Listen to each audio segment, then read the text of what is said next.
We're doing Leisure Ability Model by Carly Davis, Amy Brewer, and Kylie Hegel.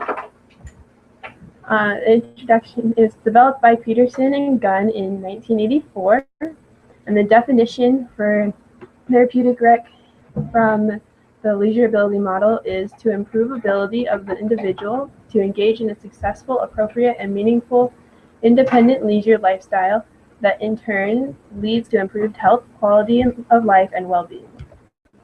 The foundational theory is that it's based off of self-determination, control, choice, and flow. Underlying concepts include leisure is the right of every individual. Leisure, when freely chosen, will lead to other psychological, physical, and social benefits that contribute to a person's overall quality of life, well-being, and life satisfaction. So this is the TR model for leisure ability, and this is different from the one in the book, so I'm just going to explain the one in the book. So you start in the functional intervention, and that's the treatment section on here, and you go from functional intervention to leisure education to recreation participation, but they all can overlap, so there's not like a sequential step thing. So you start with the rec therapist having a lot of control, and as you go through it, they loosen up on the control and give control to the participant, and the ultimate goal is for the participant to have complete control so they can have an independent leisure lifestyle. And you start with functional intervention that improves like physical abilities, and then you go to leisure education where you become the educator and the counselor in some positions, and then you go to the actual recreation participation and where you're basically a facilitator. So some strengths of this model is that it focuses on the value of leisure and quality of life, and it sees the need of the individual programs. It also helps with social skills because a lot of the program is with other people, and it also is flexible, it's individualized to each participant. Some weaknesses, the participant can get caught in a level and not be able to move on. So maybe stuck in one part of the model and not being able to progress. Also, the supervisor, the person who is implementing the model, may assume that the participant needs more intensive skilled services and that they need to be provided, and that would be like they think that they need only one part of the model or they need all of the model, whereas the model needs to be individualized to each person. And then also it lacks attention to the environmental change and kind of focuses more just on the person, not changing the environment.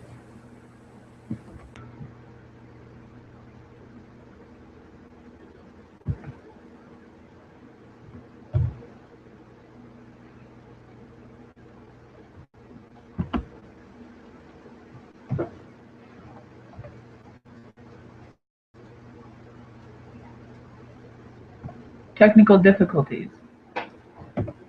Very much so.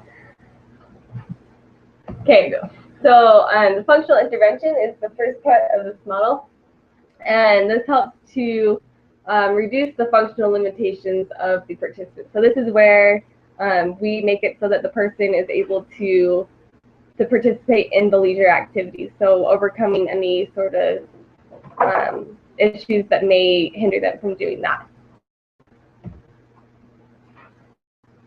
That we target are physical, cognitive, emotional, or affective, and social. And these are all things that the model. This is where we go back to those things that were just before mentioned. And we assess for functional abilities and seeing where the definition of functional ability is kind of the baseline ability able to do the prerequisite to the typical leisure behavior individuals without disabilities would possess. So kind of back onto an evil onto a level, equal level plane.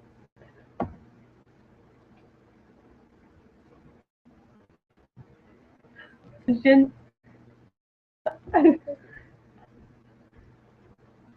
Activities are selected for their ability to contribute to the treatment goal and program objectives. So this is kind of where the person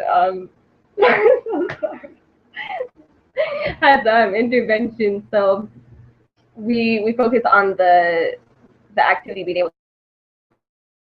to reach a goal, having the activity. So the roles of the therapeutic recreation specialist. So they have to accurately assess the client for definitely, and then develop specific objectives that describe the desired behavior improvement. So they assess and then they develop a plan. They create and implement the specific interventions to evaluate the client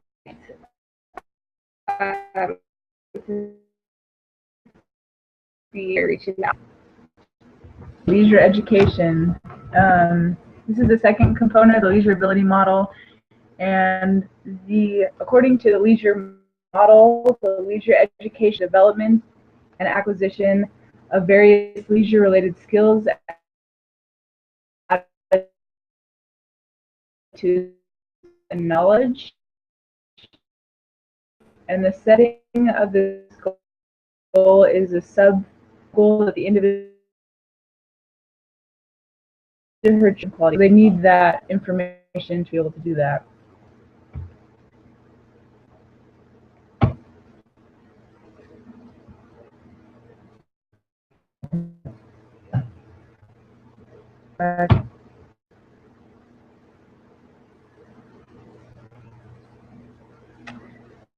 Okay, so that's this part of the model to relinquish some of your control, and more of the control is in the participant's hand, and they help choose activities. You help them choose activities, social interaction skills, leisure resources, leisure activity skills, and under each of these they're divided into separate topics, and I'm going to go through them kind of quickly because we don't have a lot of time, but you can pause them and look at them if you want to go into greater detail. So the first one's leisure awareness, and that includes knowledge of leisure, self-awareness, attitudes, related participatory and decision-making skills.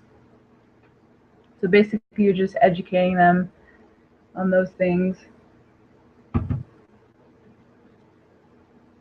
And the second is knowledge of leisure, the concept of leisure and its relation to quality of life, outcomes of leisure involvement, barriers to leisure involvement, leisure as a context in which to learn new skills, meet new people, experience new events, the concept of leisure lifestyle, the balance between leisure, work, and other obligations, the concept of personal responsibility for leisure lifestyle.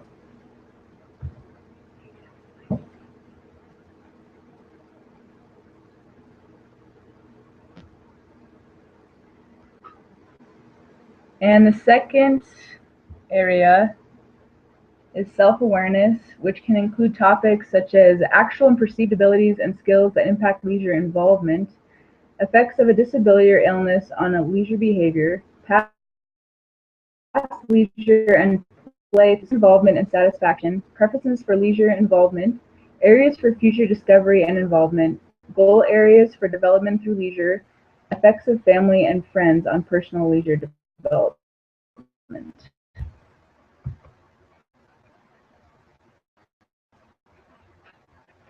Of leisure awareness is leisure play and play attitudes, and it's different from the others in that it now involves some exploration and can help move the client towards actual change as you help the client to change to more positive beliefs and values about leisure.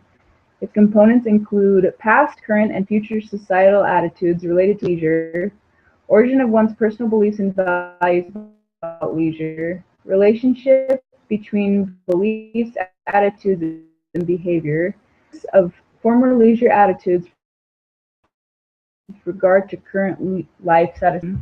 Last awareness is entitled Related Leisure Participation and Decision-Making Skills. Its components include finding information and resources to make informed decisions regarding leisure participation, decision-making skills with regard to leisure involvement, value and disadvantage of leisure participation, and daily short-term and long-term leisure planning skills.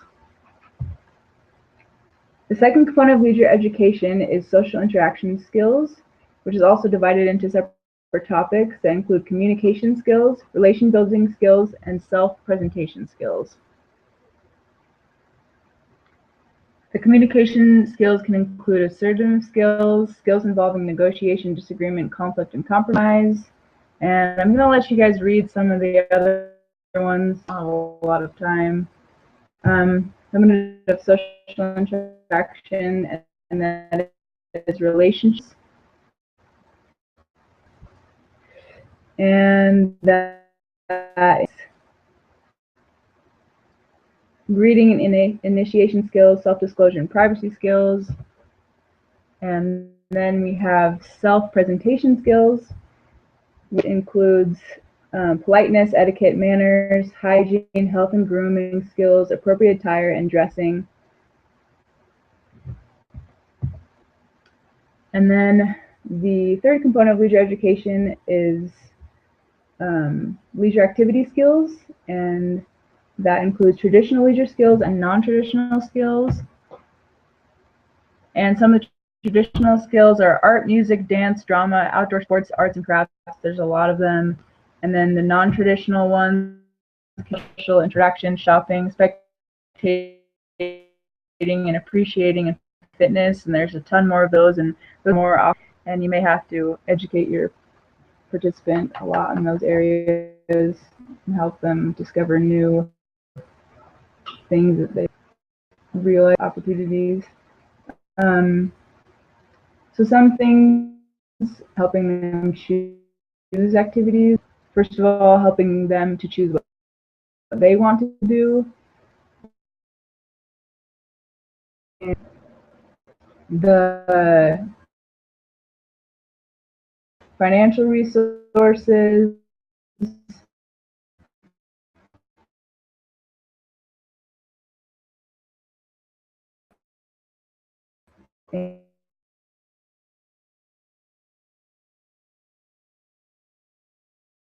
and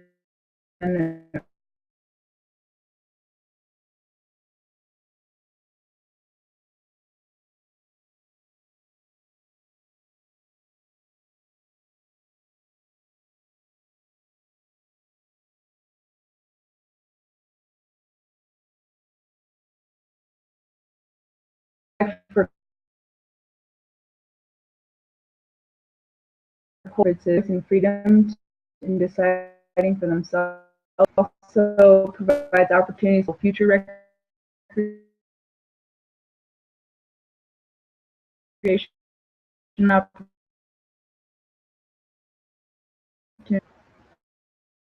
The next one is personal resources. And this is the second component, and make aware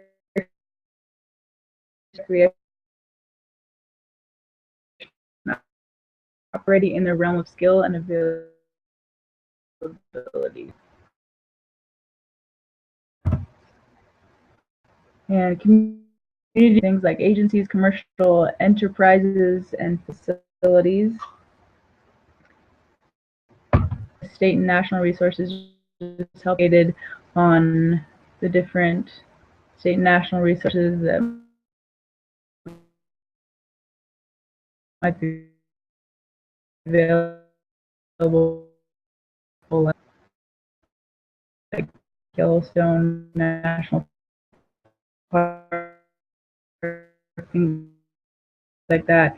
So basically, you emphasizing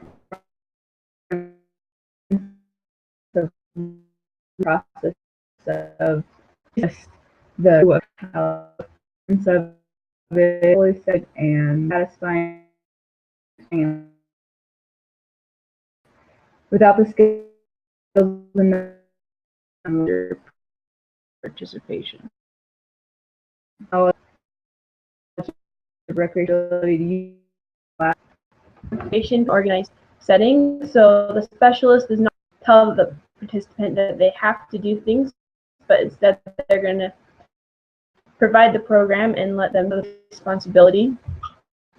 The settings usually in group settings, so like tournaments or clubs doing arts and crafts and stuff, and in public settings, so exercise programs where they would not have the exercise equipment or a park. The outcome helps the participant to become responsible. It helps them be able to select activities, makes them for following through with the decisions that they make. It increases their skill and they master skills. The roles of the service: practice and apply the skills, so they learn how to apply the skills they learn. Involvement in community services: they adjust to the institution's routine if they're in an institution. They focus more on the ability than what the participant cannot do. They express a leisure lifestyle and they use it as a diversion, so they stop thinking negatively. And that's it.